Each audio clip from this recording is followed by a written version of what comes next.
It all started when Patricia Lawson moved in across the street, 3 houses down.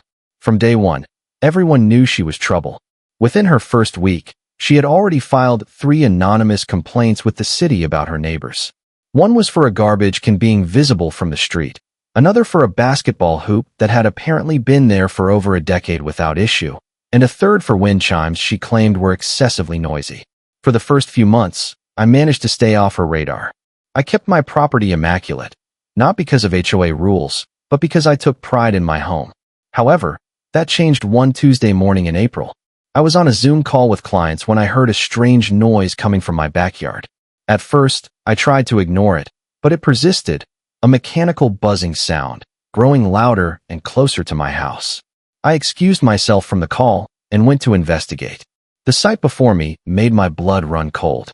There was Patricia, standing in my backyard with a chainsaw, attempting to cut down my maple tree. She was struggling with the massive trunk, having only managed to cut about an inch into it, but her intentions were clear. "Excuse me," I called out, trying to remain calm despite the absurdity of the situation. "What exactly are you doing on my property?" Patricia looked up, not even remotely embarrassed at being caught trespassing and attempting to destroy my property. She switched off the chainsaw and gave me a smile that didn't reach her eyes. "Oh, Nathan, good morning. I'm just taking care of this tree situation." She gestured to my maple as if it were an eyesore rather than a century-old monument. "Tree situation?" I repeated, stepping closer. "There is no tree situation. This is my tree, on my property, and you're trespassing." She laughed, as if I had told a mildly amusing joke. "Well, according to HOA Bylaw 47.8, trees exceeding 35 feet in height are prohibited in Riverwood Hills due to potential storm damage. This maple is at least 45 feet tall. I've measured it myself." I took a deep breath. "Patricia, first of all, that bylaw doesn't exist. I've read our HOA guidelines cover to cover. Second, even if it did, you have no authority to enter my property and cut down my tree. You're not HOA enforcement, and even if you were, proper channels would have to be followed." Her smile faltered for just a second before returning with double the intensity. "I'm the new HOA president, actually. The election was last week. You would have known if you had attended the meeting." This was news to me, but it still didn't give her the right to do what she was doing. Even as HOA president, you can't just enter people's property and start destroying things. That's criminal trespassing and destruction of property. "Please leave my yard immediately, or I'll call the police." "The police?" she scoffed, placing a hand on her chest in mock offense. "For enforcing community standards? Don't be dramatic, Nathan. This tree is a hazard and an eyesore. It drops leaves in my yard every fall. Your yard is 3 houses down and across the street." I pointed out, my patience wearing thin. "And yes, trees drop leaves. That's how nature works." She picked up her chainsaw again. "Well, I've already started, so I might as well finish. The HOA board voted, and we're removing all oversized trees this month. Yours is just the first." I pulled out my phone. "I'm calling 911 right now. This is your last chance to leave voluntarily." Something in my tone must have convinced her I was serious because she finally set down the chainsaw. "Fine, but you'll be receiving a formal violation notice, and there will be daily fines, Nathan. This isn't over." She gathered her things and marched off my property, her blonde bob bouncing with each determined step. As soon as she was gone, I called my friend Thomas, who happened to be a lawyer specializing in property disputes. I explained the situation, and he advised me to document everything, the damage to the tree, any evidence that she had been there, and to file a police report immediately. He also recommended installing security cameras, which I ordered that same day. The police arrived about 30 minutes later. Officer Rodriguez and Officer Chen listened to my story, examined the damage, and shook their heads. "You did the right thing calling us," Officer Rodriguez said. "She had no legal right to be on your property, let alone try to cut down your tree. Do you want to press charges?" I hesitated for a moment, but ultimately decided against it, for now. I just want it on record in case she tries something else. Patricia must have sensed that she had pushed too far because, for the next few weeks, she kept her distance. But that didn't mean she was done causing trouble. About a month later, a city inspector showed up at my door, clipboard in hand. "Mr. Carter, we've received an anonymous complaint about multiple violations on your property," he said. "Would you mind if I take a look around?" I sighed, already knowing who was behind it. Sure, knock yourself out. After a thorough inspection, he confirmed what I already knew. There were no violations. Looks like someone is wasting our time, he muttered. Sorry for the inconvenience. I wasn't surprised, but I was getting tired of Patricia's antics. Over the next few months, I kept my cameras rolling, documenting every instance of her harassment. She escalated things by sending me fabricated violation notices, each more absurd than the last. One claimed my front door color wasn't community approved. Another insisted my mailbox was half an inch too tall. But karma has a way of sorting things out. That fall, after an intense storm, Patricia's own yard was the one in trouble. The large willow tree in her backyard, a tree she had never maintained, had rotted from the inside and collapsed right onto her house. The damage was severe, and her insurance refused to cover it due to negligence. Adding insult to injury, it was revealed that she had been the one filing complaints against the entire neighborhood, including herself. She had tried to push for stricter HOA regulations, but it had backfired spectacularly. By the end of the year, Patricia put her house up for sale and moved away. The neighborhood breathed a collective sigh of relief. And my maple tree? It's still standing tall, as it has for the past 100 years, and as it will for many more to come. The officers examined the damage to the tree and took photos. They seemed genuinely concerned about the situation. This is definitely trespassing and attempted destruction of property, Officer Rodriguez confirmed. And depending on the value of the tree, it could be a felony. Mature trees like this can be worth tens of thousands of dollars. They took my statement and said they would visit Patricia Lawson to get her side of the story. They also warned me that she might escalate before things got better, and boy, were they right. That very afternoon, I found an official-looking letter in my mailbox, a violation notice from the HOA citing the non-existent bylaw Patricia had mentioned. The letter imposed a $500 fine with an additional $100 to be added daily until the violation was resolved. At the bottom, in an oversized signature that barely fit in the designated space, was Patricia Lawson's name, claiming the title of HOA president. I immediately emailed the other HOA board members, attaching the violation notice and explaining what had happened that morning. I also requested the minutes from the meeting where this supposed vote to remove large trees had taken place. Within hours, I received several responses expressing shock and confusion. Apparently, there had been no such vote, and several board members weren't even aware that Patricia had been elected president, because she hadn't been. James Pfizer, the actual HOA president for the past 3 years, called me directly. Nathan, I don't know what Patricia is playing at, but she is absolutely not the HOA president. We had our quarterly meeting last week, but elections aren't scheduled until November. She volunteered to join the architectural committee, that's all. Things were starting to make more sense. Patricia had taken a minor position on a committee and somehow twisted it in her mind to justify her actions. James assured me that the violation notice was invalid and would be formally rescinded. He also promised to call an emergency board meeting to address Patricia's behavior. The next morning, my new security cameras were delivered. I spent the day installing them around my property, with special attention to the backyard and my beloved maple tree. I also called an arborist to assess the damage Patricia had done and to get a professional estimate of the tree's value for potential legal action. Dr. Patel, the arborist, arrived that afternoon and examined the cut on the trunk. You're lucky she didn't get very far, she told me. The damage is superficial and won't harm the tree long term.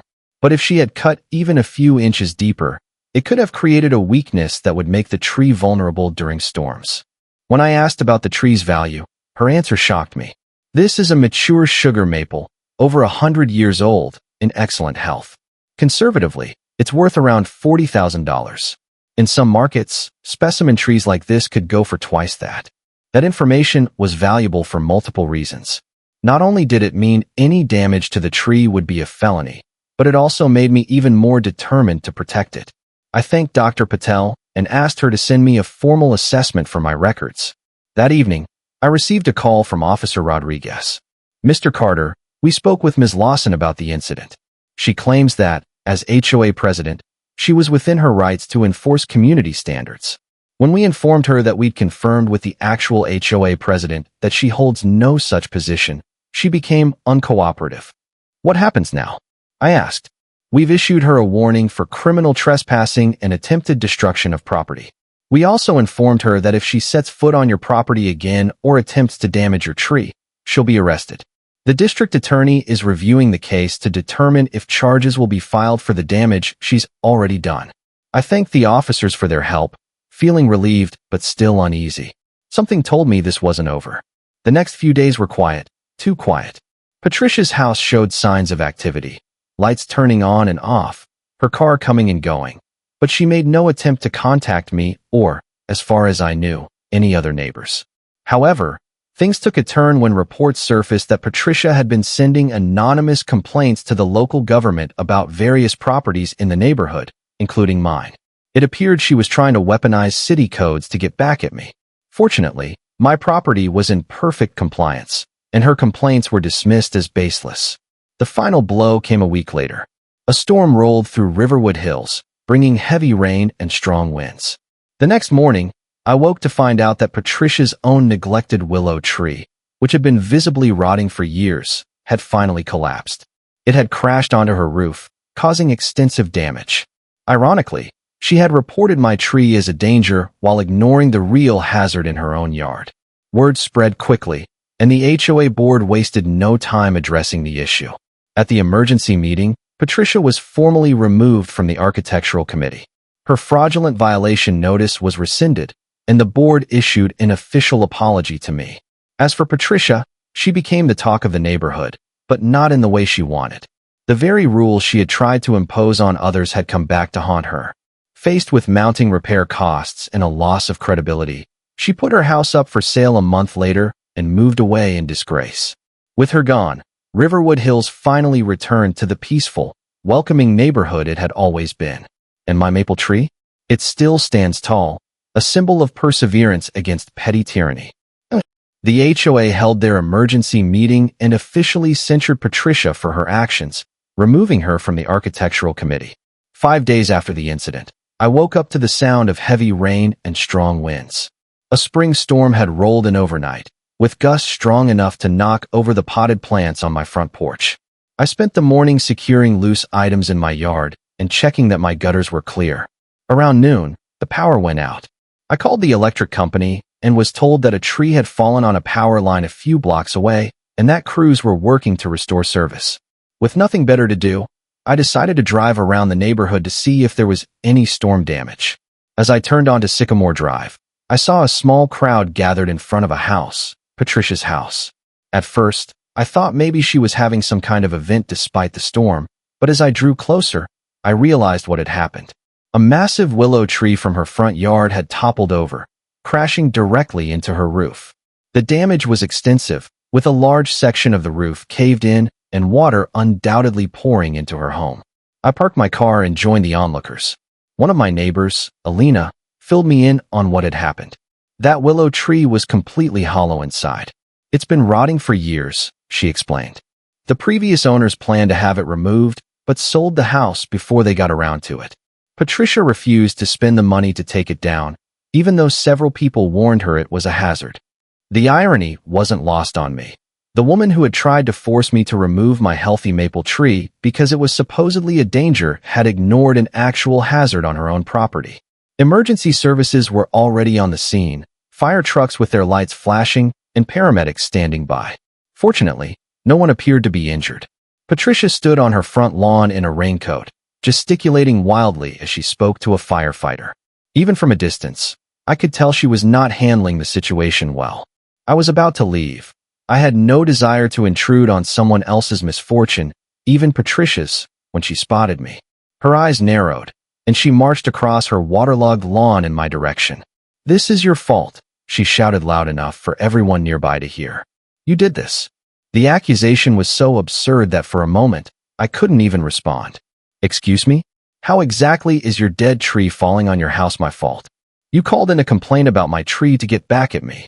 I know it was you," she screamed, her finger jabbing in my direction. "Patricia, I didn't call anyone about your tree. I didn't even know you had a dead tree until just now. This is the first time I've been on your street in weeks. Liar. First, you refused to remove your hazardous maple, and now you're targeting me." She turned to address the growing crowd. He trespassed on my property last week and threatened me when I asked him to trim his tree branches that were hanging over my yard. This bizarre reversal of the truth left me speechless. Fortunately, Alina stepped in. Patricia, that's not true, and you know it. Nathan lives 3 houses down and across the street. His maple tree isn't anywhere near your property. Other neighbors murmured in agreement, several of whom had witnessed Patricia's increasingly erratic behavior over the past months. But Patricia wasn't backing down. He's been harassing me ever since I moved in. He's jealous because I was elected to the HOA board, and he wasn't. At this point, Officer Rodriguez arrived on the scene, likely responding to the downed tree and power line situation. He recognized me and approached our group. Is there a problem here? Before I could speak, Patricia launched into her version of events, claiming that I had orchestrated the tree falling on her house as revenge. The accusation was so preposterous that Officer Rodriguez actually had to suppress a smile. Miss Lawson, are you seriously suggesting that Mr. Carter somehow caused a storm to bring down your tree? He asked, his tone calm but firm. He reported my tree to the city, she insisted. He's been out to get me ever since I tried to enforce HOA rules. We looked into the complaint, ma'am, the officer said. The report was anonymous, and even if Mr. Carter had filed it, that doesn't change the fact that your tree was a hazard. Patricia looked ready to explode, but before she could say anything else, one of the firefighters approached. Ma'am, your home has significant structural damage. You'll need to make arrangements to stay somewhere else while repairs are completed. That news seemed to hit her harder than anything else. Her face paled, and she turned away without another word. I took that as my cue to leave, relieved that, for once, I wasn't the target of her misplaced wrath. As I drove home, I couldn't help but reflect on the situation. Patricia had spent months trying to impose her will on others, fabricating rules, and harassing neighbors. In the end, her downfall had nothing to do with me or anyone else. It was the result of her own negligence and arrogance. A few weeks later, I heard that Patricia had moved out of Riverwood Hills altogether. Whether she had been forced out by financial struggles or sheer embarrassment, I didn't know, and frankly, I didn't care. With her gone, the neighborhood felt lighter, and I could finally enjoy my home in peace. Suggesting that Mr. Carter somehow caused this storm or made your tree fall in a specific direction. Put that way, her accusations sounded even more ridiculous. She backtracked slightly. No, but he reported my tree to the city as a hazard to get back at me. They were going to force me to remove it at my expense. Officer Rodriguez looked confused. Did the city contact you about the tree? Well, no, she admitted. But they were going to. I decided it was time to clear things up. Officer Rodriguez, I had no idea about Patricia's tree until today. I never contacted the city or anyone else about it. As you can see, her property isn't anywhere near mine. The officer nodded. Miss Lawson, I suggest you focus on addressing the damage to your home right now. If you have complaints about Mr. Carter, you can file them formally at the station. He turned to me. Mr. Carter, unless you have business here, I recommend you head home. The storm is getting worse. I agreed and was walking back to my car when Patricia called after me. This isn't over, Nathan. You'll regret messing with me. Despite the uncomfortable confrontation, I couldn't help but feel that karma had worked remarkably fast in this case. I went home and spent the rest of the day catching up on work while the storm continued to rage outside. My maple tree stood firm, its massive trunk barely swaying in the wind, exactly as it had for a century before Patricia Lawson came along with her complaints. The next day dawned clear and calm. The storm had passed, leaving behind downed branches and flooded streets, but my property had weathered it well. Out of curiosity, I drove by Patricia's house again in the daylight. The damage looked even worse than it had during the storm. Tarps had been placed over the hole in her roof, but it was clear that repairs would be extensive and costly. I was surprised to see a city vehicle parked in front of her house. As I slowed down, I recognized the logo of the Municipal Code Enforcement Department on the car door. An official in a city uniform was speaking with Patricia on her front lawn, clipboard in hand. I couldn't hear what they were saying, but Patricia's body language suggested she was not happy with the conversation.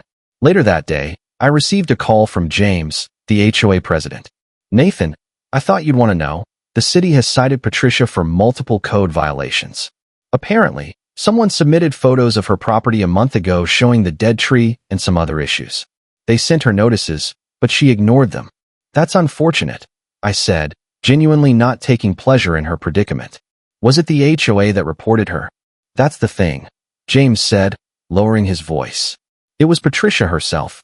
She submitted anonymous complaints about every house in the neighborhood, including her own, back when she was trying to convince the board to implement stricter property standards. She apparently thought that if everyone was cited, it would prove her point about needing tougher enforcement. The city investigated all the complaints and found most of them to be without merit, except for hers. The irony was almost too perfect. In her zeal to police her neighbors, Patricia had inadvertently brought official scrutiny upon herself.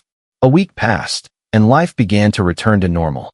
My security cameras had captured no further attempts by Patricia to access my property, and the damage to my maple tree was healing nicely. I assumed the matter was largely resolved, though I still received the occasional update from neighbors about Patricia's home repairs and her increasingly isolated position in the community. Then, on a quiet Sunday morning, I heard a knock at my door. When I opened it, I found Officer Rodriguez standing on my porch, looking serious. "Mr. Carter, I'm afraid I have some news regarding Patricia Lawson. May I come in?" I invited him in and offered him a cup of coffee, which he accepted. We sat at my kitchen table, where he explained the reason for his visit. "Last night, Miss Lawson was arrested for attempted criminal damage to property and criminal trespassing. At approximately 2 a.m., she was caught on your security cameras entering your backyard with a chainsaw." I was stunned. "She what?" Officer Rodriguez nodded grimly. "One of your neighbors heard the chainsaw and called 911. We responded and found Ms. Lawson attempting to cut down your maple tree. She had made it about halfway through the trunk." My stomach dropped. "Is the tree?" "The damage is significant, I'm afraid. We had an arborist from the city come out this morning to assess it. They believe the tree will need to be removed as it's now structurally compromised and poses a genuine safety risk." A wave of grief washed over me. That tree had been one of the main reasons I bought my house. It provided shade, a habitat for birds, and a sense of history and permanence that I valued deeply. "Ms. Lawson is currently in custody," Officer Rodriguez continued. "Given the value of the tree and her previous warnings, she's facing felony charges. The district attorney is also considering adding charges for the previous incident now that there's a pattern of behavior." I nodded, still processing the loss of my tree. "What happens now?" "We'll need your statement again, and you'll likely be called to testify if the case goes to trial. The good news, if there is any, is that your homeowner's insurance should cover the removal of the damaged tree and potentially the planting of a new one. Additionally, you have a strong civil case against Ms. Lawson for the value of the tree." After Officer Rodriguez left, I went out to my backyard to see the damage for myself. The sight was heartbreaking. My beautiful maple had a deep cut nearly halfway through its massive trunk, and already the upper branches were showing signs of stress. Yellow caution tape had been placed around the area, warning of the danger of the compromised tree. As I stood there, neighbors began to gather at the edge of my property. Word had spread quickly about Patricia's midnight attack and subsequent arrest. People I barely knew came to express their condolences as if I'd lost a family member rather than a tree. In a way, it felt like that. Elena organized a neighborhood watch program on the spot, with volunteers taking shifts to keep an eye on not just my property, but everyone's. James arrived with paperwork for an emergency HOA meeting to discuss increasing security throughout Riverwood Hills.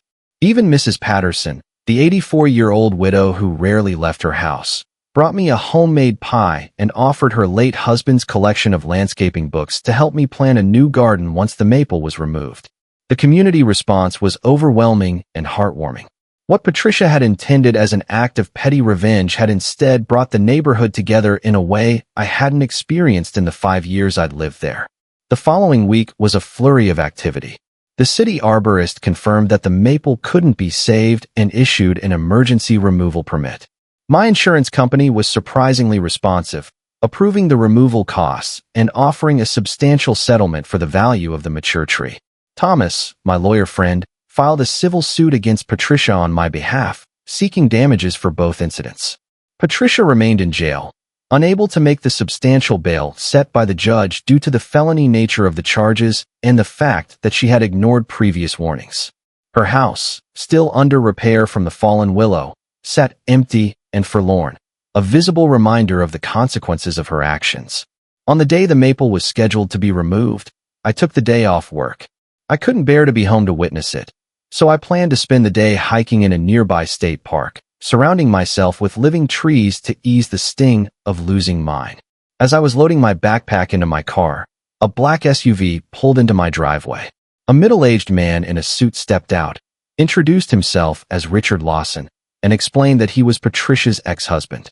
"Mr. Carter, I want to apologize for Patricia's behavior," he said, looking genuinely embarrassed. "I've been hearing about what happened, and I can't say I'm surprised. She always had a habit of pushing things too far." I studied him for a moment. He seemed sincere. "I appreciate that, Mr. Lawson. It's been a difficult situation. Please, call me Richard. Look, I know she's caused you a lot of trouble, and I'm not here to make excuses for her. But I do want you to know that I've spoken to her lawyer. She's considering pleading guilty to avoid a trial." "That was unexpected." "I see. Well, I suppose that's up to her and her attorney." He nodded. "Anyway, I just wanted to stop by in person. If there's anything I can do to help smooth things over, let me know." After he left, I took a deep breath and got into my car. Despite everything, I felt a strange sense of closure. Patricia had tried to tear me down, literally, but in the end, she had only succeeded in destroying herself. As I drove toward the state park, I reminded myself that life would go on. Trees could be replanted, wounds could heal, and Riverwood Hills would be just fine without Patricia Lawson's chaos. I heard about this situation from our children, but I didn't realize how serious it had become until I got a call that Patricia had been arrested. I wasn't sure how to respond. Richard Lawson seemed sincere, but I was wary of any connection to Patricia at this point. He continued, "I'm not here to defend her actions. They're indefensible. But I did want you to know that she's been struggling with some mental health issues since our divorce 3 years ago. That doesn't excuse what she did to your property, but it might help explain it. I appreciate you coming by," I said carefully. "But this has gone beyond neighborly disagreements. She destroyed a 100-year-old maple tree that can't be replaced." Richard nodded solemnly. "I understand. I'm not asking you to drop any charges or claims. In fact, I've already contacted your attorney and offered to cover the full cost of the tree and any related damages as part of a settlement. Patricia may not have the resources, but I want to make this right. This was unexpected. That's generous of you. It's the least I can do. And there's one more thing." He reached into his jacket and pulled out a business card. "This is the contact information for a specialist in historical trees.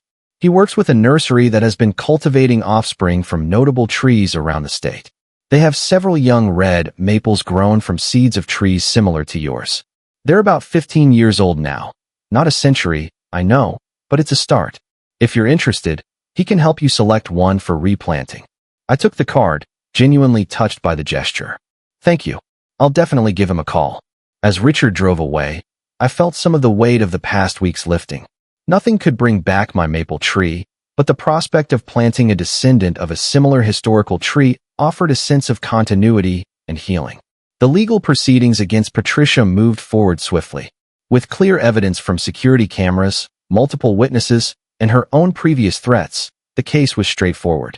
She eventually accepted a plea deal that included significant financial restitution, community service, mandatory mental health treatment, and probation. As part of the agreement, she was also required to sell her home in Riverwood Hills and have no contact with any of the residents. For months after the midnight chainsaw incident, a small crowd gathered in my backyard. The stump of the old maple had been carefully removed, and in its place stood a 15-year-old red maple sapling, not tiny, but certainly modest compared to its predecessor. The arborist specialist Richard had recommended help me select the strongest young tree from their collection and supervised its transplantation. Elena, one of my neighbors, organized a tree warming party. Neighbors brought dishes to share, and children made decorations to hang on the nearby fence, not on the tree itself, as the specialist had been very clear about not stressing the new transplant. James, the HOA president, presented me with a plaque to be placed near the tree, commemorating both the original maple and the community that had come together in its absence. As we stood in a circle around the young tree, glasses raised in a toast, I reflected on the strange journey of the past 6 months. A woman I barely knew had declared war on my tree, and by extension, on me. She had caused genuine loss and grief, but in the process, she had inadvertently created something valuable, a neighborhood that actually felt like a community. To new beginnings, I said, raising my glass to the sapling that, with luck and care, would still be standing long after all of us were gone, and to putting down roots that last. The gathered neighbors echoed the toast. As the afternoon sun filtered through the small canopy of the young maple, casting dappled shadows on the faces of my friends, I felt a sense of peace return. Patricia Lawson had tried to destroy something beautiful, but in the end, she had only succeeded in making our community stronger and more resilient, much like the maple tree itself, standing strong against injustice. Life often presents challenges where people overstep their boundaries, whether through misguided authority or sheer arrogance. The stories of individuals like Nathan Carter, Michael Crawford, and David Turner remind us of the importance of standing firm against unfair treatment. When facing wrongful accusations, false authority, or even outright harassment, knowledge and perseverance become our greatest allies. A key lesson here is that bullies, whether in the form of overreaching HOA enforcers or manipulative neighbors, often crumble when confronted with facts, legal action, and community support. Instead of resorting to aggression, these individuals use patience, documentation, and the right legal channels to expose misconduct. This teaches us that wisdom, not force, is the best weapon against injustice. Furthermore, these stories highlight the power of resilience. Life's battles may be frustrating, but persistence pays off. In many cases, the wrongdoers not only face consequences, but also lose the very control they sought to impose. Standing strong, knowing our rights, and seeking support from those who value fairness can turn the tide in our favor. In the end, truth and justice always find a way to prevail.